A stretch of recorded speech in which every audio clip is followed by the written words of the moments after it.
नमस्कार मित्रांनो, ठरल तर मग या मालिकेच्या आजच्या भागात आता सायलीचे खोटे आई बाबा बनवून आलेले असतात. तर ती महिनावती सायलीला म्हणते की सायली, अगं तुम्हाला नवीन मोबाईल देशील का? तेव्हा आता सायली ही आपल्या आईकडे बघत असते, कारण तिला आता माहिती असं की कधीही आपले आई बाबा असे नसणार, परंतु हे स्वार्थी लोक आहेत. तेव्हा लगेच आता सदा म्हणतो की हे पग सायली, अगं जर मोबाईल घेण्यासाठी तुझ्याकडे पैसे नसतील तर तू जावई बापकडे माग. त्यावर आता सायली ऐकून घेते, काही उत्तर ती देत नसते.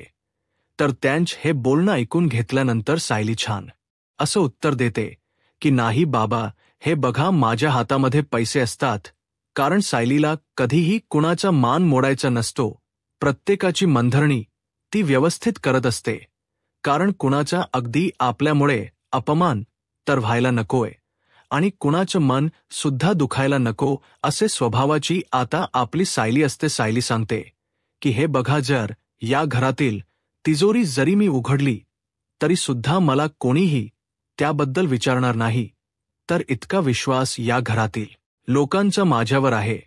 परंतु याचा अर्थ असा नसल होत, कारण मी लगेच त्याचा गैरफायदा नाही घेऊ शकत. कारण त्या घरातील तिजोरीतील जे पैसे आहे तर मी चैनीच्या वस्तूसाठी नाही वापरू शकत. तेव्हा मैनावती लगेच रागवते आणि म्हणते की आता बया, मी कुठल्या चैनीच्या वस्तू तुला मागितला? साधा एक मोबाईल मागितला. मला एक गोष्ट सांग बरं, मोबाईल सुद्धा आता एक गरजेची गोष्ट आहे आणि तुझ्याकडे आहे ना मोबाईल, मग मला मोबाईल नको का? त्यावर आता सायली म्हणते की हे बघ अगं आई, मी जेव्हा मला वाटेल की तुला खरंच मोबाईलची गरज आहे तेव्हा मात्र खरंच मी माझ्या मनाने तुला नक्की मोबाईल घेऊन देईल. म्हणून तोपर्यंत तू माझा मोबाईल अगदी हक्काने वापरू शकते. आणि हे बघ आई, तू बघितलंस ना, अगं यांनी म्हणजे अर्जुन सरांनी माझ्या बहिणींना सुद्धा किती घसघसीत ओवाळणी दिली ते. आणि हे बघ आई, ते प्रत्येक गोष्ट माझ्याबद्दल करत असतात. त्यामुळे मी त्यांचे हे पैसे असे त्यांना न विचारता मोबाईल आणि चैनीच्या वस्तू घेण्यासाठी नाही वापरू शकत असे स्पष्ट. मात्र आता जेव्हा सायली सांगते तर मैनावती आणि सदा यांचे चेहरे मात्र पडतात. तर सदा म्हणतो की हे बघ सायली, तू त्यांना असं का म्हणते की तुझे पैसे, तू तर त्यांचे हक्काची बायको आहे. त्यावर तर सायली ही मैनावती आणि सदाला म्हणते की हे बघा आई बाबा, हो हे सर्व आहे आणि कुठलाही नवरा करणार नाही इतकं ते माझ्यासाठी करत असतात. एक तर मधुभूचा उपचार तेच करतात आणि त्यावर आणखीन मी जे काही आई वडिलांचा खर्च आहे त्यांच्यावर कसा टाकू शकते. आणि हे पक आई बाबा, तुम्हाला जर खर्च करायचा असेल तर ते माझ्या पैशाने मी खर्च करणार आहे, त्याची काळजी तुम्ही करू नका. आणि एक गोष्ट लक्षात घ्या, आता हे घर आहे तर ते बाबांनी, अश्विन भाऊजींनी आणि यांनी कमवलेल्या पैशावर चालतं. त्यामुळे कुठलाही असा वायखट खर्च करायचा नाही. एक सुभेदारांची सून म्हणून माझं ती जबाबदारी तर आहे. आता मैनावती म्हणते की बरं ठीक आहे, अगं जे आम्ही तुला खर्च मागतो, आमचे जे खर्च आहे तर ते तुला वायफळ वाटायला लागले, मग आम्ही आता रूममध्येच बसून राहतो. आणि सदाला म्हणते की चला चला हो, आपण रूममध्येच बसूयात. तो आता सदा म्हणतो की हो चला. तर आणि ही मैनावती उठण्याचा प्रयत्न करते आणि सदा आणि सायलीची मदत घेऊन ती आता उठते. मला हात द्या हो असे म्हणत सायली तिचा हात धरायला जाते, परंतु मैनावती रागाने म्हणते की हे बघ सायली, राहून दे, त्याची गरज नाही मला मुद्दाम. सायली समोर आता यांच हे नाटक सुरू असतं. आता पायामध्ये खूप वेदना होतात असं मात्र आता मैनावती दाखवण्याच नाटक करते. सायलीला आता वाईट वाटतं, पण तरी सुद्धा ती आता विचार करते.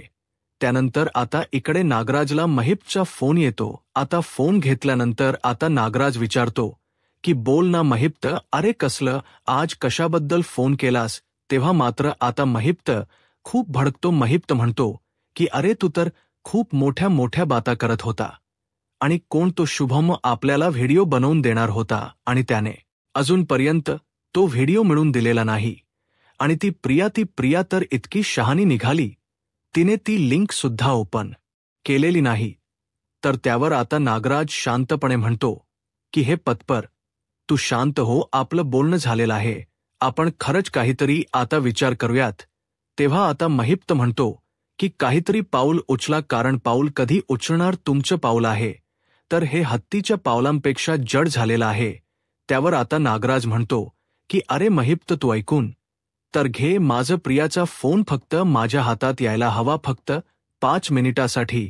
प्रियाचा फोन जर माझ्या हातामध्ये आला तर मात्र तो शुभम आहे, तर लगेच आपलं काम करून टाकेल, फक्त एकदा फोन आपल्या हातामध्ये येऊन द्या तर.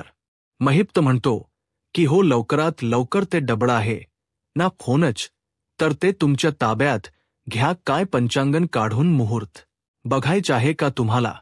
आणि तोपर्यंत मी त्या प्रियाच्या नावाने केस उपटप बसायचे का? आणि एक गोष्ट मात्र लक्षात ठेवायची नागराज, तुम्ही, कारण आजपर्यंत हातातून वाळू जसे निसते ना, तसे मात्र मी निसटत आलेला आहोत, आणि तुम्हाला हे कळालेच असेल. त्यामुळे मी जे सांगतो ते तुम्हाला कळले का? आज मात्र मी जे काही बोललो ते खूप बोललो, कारण यावेळेस तुम्ही काम करण्यासाठी माझ्या तोंडाला मला खूप काही खेस आहे पर्यंत बोलायला सांगितले. त्यावर आता नागराज म्हणतो की हे बघ महिप्त, त्या ते काम करण्यासाठी मला त्या सुभेदारांच्या घरामध्ये जाव लागेल. काहीतरी निमित्त मी करतो आणि त्यांच्या घरी मी जातो, आणि लवकरात लवकर तो फोन मी माझ्या ताब्यात मिळवतो. काहीतरी प्रयत्न मी नक्की करतो. तर तो महिप्त म्हणतो की काही झाले तरी तो व्हिडिओ म्हणजे मिळवाच आणि लगेच मला फोन करा. तर नागराज आता लगेच फोन ठेवतो. त्यानंतर सदा आणि मैनावती जेव्हा रूममध्ये येतात, तर सदा म्हणतो, महिने, अगं मला तर असं वाटलं होतं की आपण या घरामध्ये आलो तर अगदी खूप सोन्याच्या ताटामध्येच आपल्याला जेवता येईल, म्हणजे खूप काही पैसे आपल्याला मिळतील, म्हणून पैशाने आंघोळ करता येईल असं वाटलं होतं. पण काय, या घरात साधी मुलीला आपण साधा मोबाईल मागितला आणि त्या मुलीला साधा आपल्या हातातून पैसे सुद्धा म्हणजे देता येत नाही. त्यावर आता मैनावतीचा जे काही नाटक पाय दुखण्यात सुरू असतं, तर ते बाजूला ठेवून ती आता दरवाजा बंद करते आणि सदाशिवला म्हणते की जरा हळूच बोला, जरा शांत व्हा बळ. माझ्यासुद्धा आता हे सर्व जे काही आहे ते लक्षात येते. त्या दिवशी फक्त मी तिला एक चप्पल मागितली होती, तर ती मला कशी म्हणते की आई तुझी चप्पल खूप छान आहे, तर आणि ती चप्पल जरा जुनी झाली तर मी तुला नक्की घेऊन देईल असे ती मला म्हणाली. त्यामुळे मला असं वाटतं की ही सायली आपल्याला मागून काही देणार नाही. तिच्या सासरच्या लोकांचे पैसे असे तसे आपल्या हाती नाही लागणार. तर आणि ते काही म्हणतात ना, उंगली तीर, म्हणून आता ती आपला हात पुढे करते. तर सदाशिव रागाने तिचा हात बाजूला करतो. मला कशाला दाखवतेस? मला माहिती आहे की ते काय म्हणतात की उंगली तीर करावी लागेल. याबद्दलच मी विचार करतोय, परंतु काहीही सुचत नाही. तर पण नक्की महिनावरती मला खरंच काही सुचत नाही नक्की. त्यासाठी आपल्याला काहीतरी करावे लागेल, म्हणून दोघे आता विचार करतात. त्यानंतर आता इकडे सायली मात्र किचनमध्ये काहीतरी स्वयंपाक वगैरे बनवत असते, परंतु तिच्या डोक्यामध्ये सारखे विचार सुरू असतात. तिला आपल्या आईबाबाबद्दल संशय येतो. ती विचार करते की आईबाबा असे का वागत असतील? त्यांच्या परिस्थितीबद्दल मला वाईट वाटतं, परंतु ते इतक्या टोकाला जाऊन इतकं असं म्हणजे चुकीचं वागतात हे मला नाही पटत. आणि तेवढ्यात तेथे अस्मिता येते. अस्मिता लगेच खुश होत म्हणते की सायली, अगं हे नवरे आहे ना सगळेजण मुद्दाम करतात असं मला वाटतं, कारण बायकोला वाट बघायला लावली तर ते जान खुश होतात. त्यावर आता अस्मिताच बोलणं ऐकून सायली म्हणते की काय हो अस्मिता ताई, काय झालं? त्यावर आता लगेच अस्मिता थोडीशी नाराज होतो, म्हणते की अगं सायली, बघ ना, कित्येक दिवसापासून मी सचिनला म्हणते की काहीतरी सुट्टी काढून तू भारतामध्ये ये म्हणून, आणि ह्या अशा अवस्थेत मात्र त्याच्याशिवाय मला नाही करमत. त्याची आठवण येते, पण नक्की तो काही ना काही कारण देत असतो. आणि कधी तर म्हणतो की येथील काम अगदी पूर्ण करण्यासाठी खूप वेळ लागेल, आणि कधीतरी फ्लाईटच कारण देतो. परवा तर असे म्हटला होता की 4च दिवसात निघणार आहे म्हणून, आणि आता आता तर कॉलच उचलत नाही. सायलीला आता हसू येत असतं. तर अस्मिता म्हणते की सायली बघ ना, अगं त्याच्यासाठी माझा जीव येथे किती खालीवर होतो हे त्याला कळतच नाही, बघ ना ग सायली. त्यावर आता सायली म्हणते की अस्मिता ताई, अहो ते मुळात भारतात येतात हीच आपल्यासाठी किती आनंदाची बातमी नाही का हो. आणि हे बघा, आता भारतात यायचं म्हणल्यानंतर इतकी मोठी सुट्टी काढायची, त्यामुळे वेळ तर लागणारच. त्यामुळे अस्मिता ताई, तुम्ही काळजी करू नका, सचिन भाऊजी लवकरात लवकर येतीलच नक्की तुम्हाला भेटायला. त्यावर आता अस्मिता म्हणते की पण येण्या अगोदर तो एक फोन तर करू शकतो ना. तर आता सायलीला हसू येते. त्यानंतर आता इकडे सदाशिव मैनाला म्हणतो की मैने, अग मी काय म्हणतो, हे असे काही प्लॅन करायचे असेल ना, तर ते तुझं डोकं अगदी भारी चालत असतं. त्यामुळे तूच काहीतरी आता तुला प्लॅन सुचतो का हे आपल्याला प्लॅन करण्यासाठी काहीतरी कर बरं पैसे मिळवण्यासाठी. तेव्हा मात्र आता ही मैनावती डोक्याला हात लावत म्हणते की मी सुद्धा विचार करते, परंतु अजूनपर्यंत तर नाही सुचत असे म्हणता म्हणता आता ह्या मैनावतीच्या डोक्यामध्ये तर एक प्लॅन येतो. लगेच तिचा चेहरा खुलतो. अगदी जोराने टाळी वाजत ती म्हणते की सुचला. सदाशिव विचारतो की काय सुचला. मैनावती म्हणते की हो सुचला.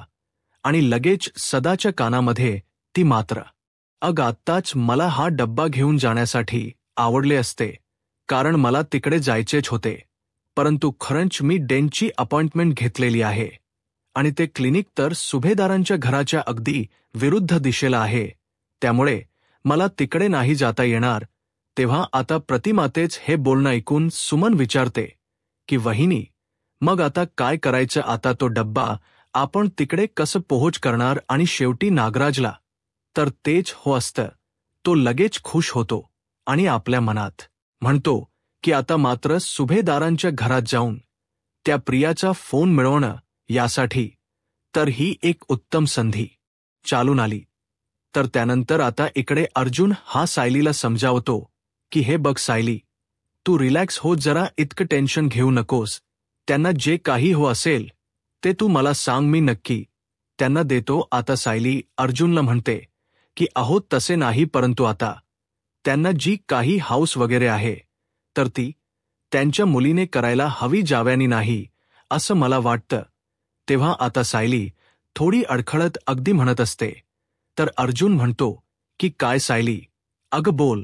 त्यावर आता सायली म्हणते की हे बघा, जेव्हा मी 11वी आणि 12वीला होते तेव्हा मी माझं जे काही कॉलेजची फी होती तर ती भरण्यासाठी काही गाण्याचे क्लास करत होते आणि ते गाण्याचे क्लासेस घेऊन मात्र मी त्यातून माझी फी भरायची, मग त्यातून मला मदत व्हायची. मग तसेच क्लासेस आहे तर ते मी परत सुरू केले.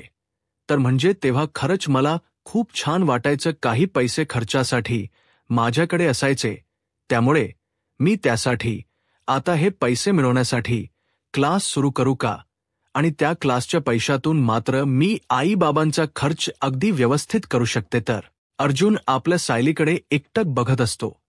त्यानंतर आता इकडे प्रतिमा, आत्या आणि सुमनला प्रश्न पडलेला असतो की इडल्या मात्र सुभेदारांच्या घरामध्ये कोण घेऊन जाईल.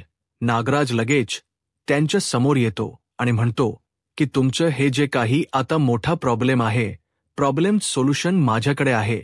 तर त्यावर आता प्रतिमात्या म्हणते की खरंच. तेव्हा नागराज म्हणतो की हो, ह्या गरम गरम ज्या इडल्या आहेत तर त्या सुभेदारांच्या घरामध्ये कशा पोहोच करायच्या, हा तर तुमचा एक प्रॉब्लेम आहेच ना. मग त्याचंच हे सोल्युशन, कारण मी त्याच बाजूला चाललो, माझं तिकडे काम आहे, त्यामुळे सुभेदारांच्या घरामध्ये हा डबा मी नक्की पोहोचू शकतो. तेव्हा मात्र आता प्रतिभवात खुश म्हणते की चला. तर सुमन प्रश्न विठलाला, तू लगेच आता त्यांच्याकडे डब्बा द्या बरं. त्यावर आता नागराज सुमनकडे बघत म्हणतो की सगळ्यात महत्त्वाचं म्हणजे जी चटणी आहे ना ती जरा भरपूर दे. आणि प्रतिमाला म्हणतो की हे बघ वहिनी, अगं काय सांगू मी तुला, सुमनने इतकी जबरदस्त चटणी बनवली होती. तर हो की नाही सुमन बिचारी आता घाबरतच या नागराजकडे बघत असते काही उत्तर न देता शांत असते नागराज. आता सुमनला म्हणतो की तू माझ्याकडे कास बघतेस? अगं जर उशीर झाला मला जाण्यासाठी तर तिकडे त्यांचा नाश्ता सुद्धा 10 होऊन जाईल.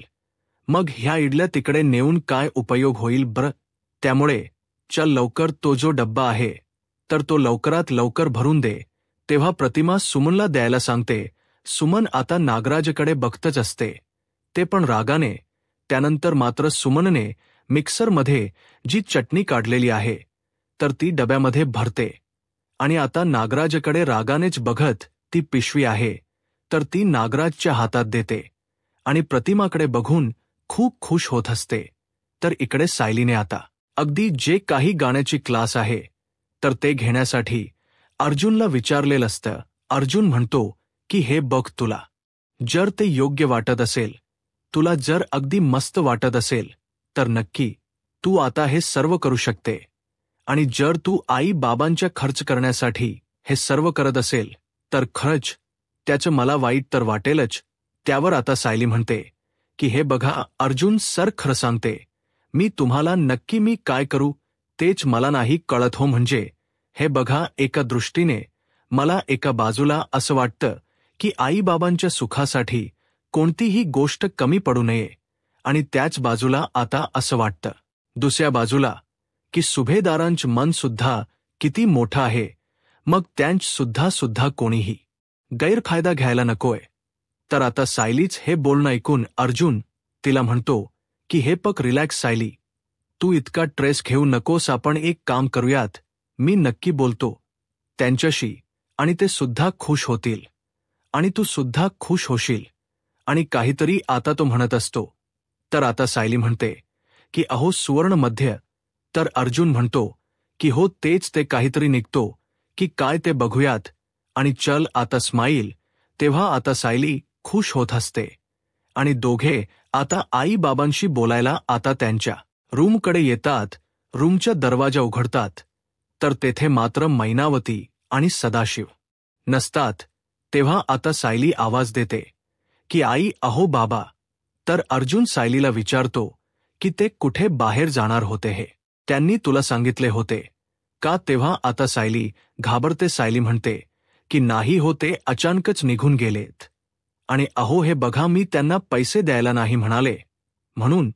तर ते रागावून निघून नसते गेले ना. आणि अहो ते कुठे गेले असतील, काय करत असतील, आपण त्यांना शोधायला पाहिजे. म्हणून सायलीला खूप टेन्शन येते. तर अर्जुन म्हणतो की 1 मिनिट सायली, तुम्ही अगोदर शांत व्हा आणि हे बघा, तुम्ही त्यांना फोन करा. कदाचित ते खाली हे ऑक्ससाठी गेले असतील आणि त्यांनी तुला सांगितलं नसेल म्हणून. तो सायलीला फोन करायला सांगतो. तर सायली मात्र त्यांना फोन करते तर फोन सुद्धा बंद लागतो. तर सायलीला आणखीन टेन्शन येते. सायली म्हणते की अहो नक्की त्यांचा फोन सुद्धा बंद येतोय, म्हणजे ते नाराज होऊन निघून गेले असतील, माझ्यावर नक्की नाराज झाले असतील हो. त्यावर आता अर्जुन म्हणतो की सायली, हे फक्त तू पॅनिक होऊ नकोस, आपण त्यांच्या घरी जाऊयात. म्हणून मात्र अर्जुन आणि सायली बाहेर येतात. तर आता अगदी घाईतच ते जाता जाता मॉम आणि डॅड म्हणजे कल्पना आणि प्रताप यांना म्हणतो की आम्ही आलोच असे बोलून दोघे घाईने जायला निघतात. तर आता प्रताप आवाज देतो की अर्जुन, आता अस्मिता हीच येथेच असते, नक्की इतक्या घाईने हे कुठे चालले असतील. म्हणून आता या तिघांना सुद्धा टेन्शन येते. आता कल्पना सुद्धा सायली म्हणून सायलीला आवाज देते. तर प्रताप म्हणतो की असं काय आहे? कल्पना म्हणते की अहो काय झालं असेल, ते इतके घाईने असे का निघून गेलेत? काही न सांगता प्रताप म्हणतो की काहीतरी टेन्शन वाटतं, पण नक्की काय झालं असेल? तर कल्पना म्हणते तुम्ही पटकन अर्जुनला फोन तर करून बघा. तर प्रताप लगेच घाईने अर्जुनला फोन करतो आणि विचारतो की अरे अर्जुन, तू इतक्या घाईने का निघून गेलेस? तुम्ही दोघेही आणि काही प्रॉब्लेम वगैरे झालेला आहे का? तेव्हा मात्र आता अर्जुन झालेला सर्व काही प्रकार सांगतो. तर प्रताप हे ऐकून म्हणतो की काय बोलतात ते? आता सायलीच्या आई बाबा आपल्याला न सांगता कुठे गेले असतील आणि आम्ही येऊ का? तुम्हाला शोधायला मदत होईल नक्की का? म्हणून आता प्रताप फोन ठेवतो. तर कल्पना विचारते की अर्जुन काय म्हणाला. तर आता प्रताप सांगतो सायलीचे आई बाबा आता निघून गेलेत, कुठे गेले माहिती नाही. आता हे ऐकून कल्पना आणि अस्मिता यांना तर धक्काच बसतो. आता मात्र हा भाग येथे संपतो. तर पुढील भागामध्ये आता मात्र सायली आणि अर्जुन हे आई आणि बाबांना शोधत शोधत आता गाडीतून येत असतात. समोर मात्र आता ही मैना होती आणि सदाशिव आहे. तर ते मात्र आता हे अगदी भिकारी सारखं भीक मागत असतात. आता एका दादांना म्हणतात की द्या हो द्या, तुम्हाला पुण्य लागेल. आता मात्र हे जे काही यांचे सुरू आहे तर ते नाटक असते सायलीकडून पैसे घेण्यासाठी. आता सायली गाडीतून हे सर्व पाहते तर तिला धक्काच बसतो. ती धावतच आता मैनावती आणि सदाशिव यांच्याजवळ येते आणि म्हणते की आई आणि बाबा तुम्ही काय करतात हे. आणि सायली त्यांना हाताला धरून गाडीमध्ये बसवते. तर मैनावती आणि सदाशिव एकमेकांकडे बघून आता खूप खुश होऊन हसतात, कारण त्यांचा प्लॅन आता सक्सेस होतो. परंतु सायलीला मात्र आता खूप टेन्शन येते. त्याबद्दल ती विचार करते आणि अर्जुनला म्हणत असते की हे बघा, माझ्या आईबाबांना असं रस्त्यामध्ये भीक मागणं हे मला नाही आवडलं का कुणास ठाऊक. मला यांच्या वागण्यावरून असं वाटत की ते माझे आई बाबा नाहीत. म्हणून अर्जुन म्हणतो की पण ते DNA जे काही रिपोर्ट्स आहे तर ते मॅच झाले. सायली म्हणते की हे बघा, ते चुकीचे सुद्धा असू शकतात. माझं मन मला सांगते की हे माझे आई बाबा नाहीत म्हणून. तेव्हा आता सायली बरोबर ओळखते. आता पुढे काय होईल हे पाहायला आत्ताच माझा महाराष्ट्र या YouTube चॅनलला सबस्क्राईब करा. धन्यवाद.